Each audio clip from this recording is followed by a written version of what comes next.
We've all probably heard about 1,001 messages about faith, and some of the more popular ones probably come from the first few verses in Hebrews, which say that faith is the substance of things hoped for, the evidence of things not seen.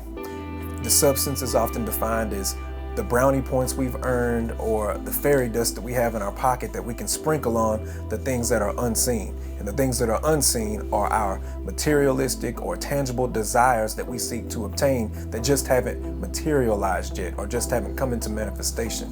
Sadly, even though this is a widely preached definition of these verses and definition of faith, it's not at all what Hebrews is talking about. And then to make matters worse, we'll supplement this with another misinterpretation and we'll tell people to speak those things or call those things that be not as though they were. But when you look at Romans chapter 4 verses 17, it's really saying something exactly the opposite of that. It says, "As it is written, I've made thee a father of many nations, before him whom he believed, even God, who quickeneth the dead and calleth those things which be not as though they were." So the one who calls those things that be not as though they were and speaks things into existence from nothing is the Father, not us. Even though we have the ability to have power in our words, we can't just go speaking things that don't line up with the will of God. And when you do that, it's often to our disadvantage, not to our benefit. As you continue reading Hebrews chapter 11, it actually gives you a very different definition of faith that's not very glamorous, and it's not something that you really want to get too excited about. When you read in verse 32, it begins or continues sounding very pleasant, very good. It says, "What more shall I say? For the time would fail me to tell of Gideon and Barak, Samson, Jephthah, of David also, Samuel and the prophets, who through faith subdued kingdoms, wrought righteousness, obtained promises, stopped the mouths of lions, quenched the violence of fire, escaped the edge of the sword, out of weakness were made strong, waxed valiant in fight, turned to flight the armies of aliens." But then it shifts gears in verse 35 and it says, "Women received their dead raised to life again, and others were tortured, not accepting deliverance, that they might obtain a better resurrection."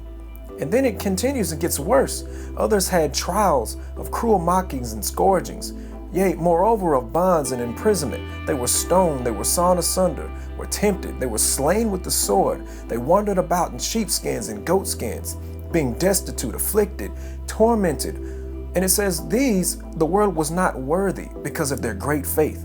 It says they wandered in deserts and in mountains and in dens and caves of the earth. These aren't things that are very glamorous, but yet they are here in the Faith Hall of Fame of Hebrews chapter 11. Verse 39 is the kicker. It says, "These all, having obtained a good report through faith, received not the promise." So as much as they believed and as great as a demonstration of faith as they all were, they never saw what their faith believed in. So immediately you see that this is a very different definition. They never saw the physical manifestation of what they believed in. And if you continue reading, you'll see exactly what their faith was towards. It says, "God having provided some better thing for us, that they without us should not be made perfect." You see, faith has to transcend any tangible thing that's here on earth. It has to be greater than that. And that's was the object of all of these who were such great demonstrators of faith. They weren't believing or hoping for material gain or for carnal or physical possessions.